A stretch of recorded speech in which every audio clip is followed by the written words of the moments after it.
Pour vous montrer comment ça fonctionne, je vais faire une démonstration dans OpenAlex et VOSviewer. Ces outils-là sont gratuits.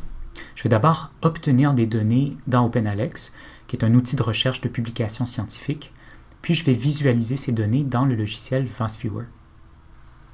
Mettons que je m'intéresse à la notion de Leader-Member Exchange et que je veux savoir ce qui a été écrit sur le sujet.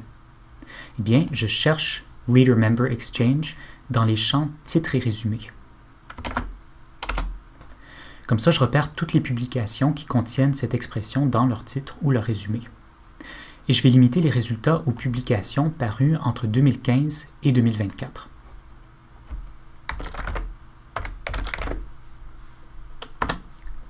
Comme ça, j'obtiens 3897 résultats. En cliquant sur un article, je vois différents indicateurs bibliométriques. Le nombre de citations reçues, par exemple. En cliquant sur le nombre qu'on voit ici, je peux voir les publications qui ont cité cet article. Je vois aussi l'impact citationnel normalisé, ou Field Weighted Citation Impact, qui me dit que cet article a été cité 9 fois plus que la moyenne de son domaine. C'est beaucoup. Je pourrais maintenant exporter les métadonnées de ces 3897 publications, par exemple en format CSV, pour ensuite aller analyser ça dans Microsoft Excel ou dans un autre logiciel. Mais pour cette démonstration, je vais prendre un raccourci. Je copie l'adresse URL et j'ouvre le logiciel VOSviewer. Je clique sur Create, je sélectionne Create a map based on bibliographic data. Je sélectionne Download Data through API. Je colle mon adresse URL. Et comme ça, VOSviewer va chercher les données, les métadonnées des publications directement dans OpenAlex. Et après quelques instants, comme on le voit, les métadonnées de mon ensemble de publications sont importées dans VOSviewer. Je clique sur Next et je vais maintenant créer un réseau de collaboration en sélectionnant Co-authorship et les auteurs comme unité d'analyse.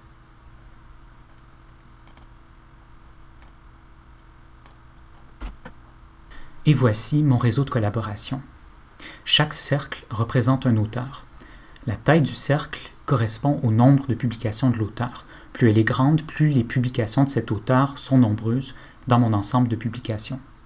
La proximité des cercles indique un lien de collaboration direct ou indirect.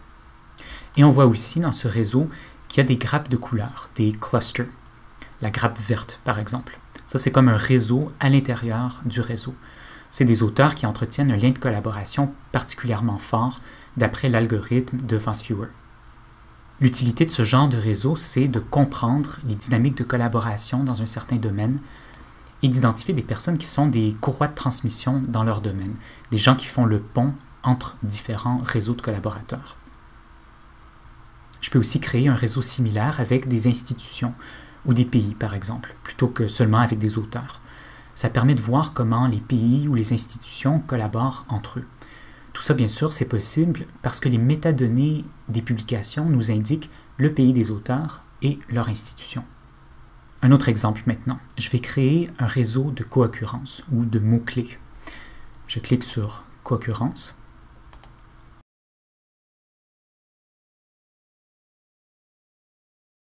Et voilà, j'obtiens un réseau de mots-clés que VOSviewer a extrait des titres et des résumés des publications.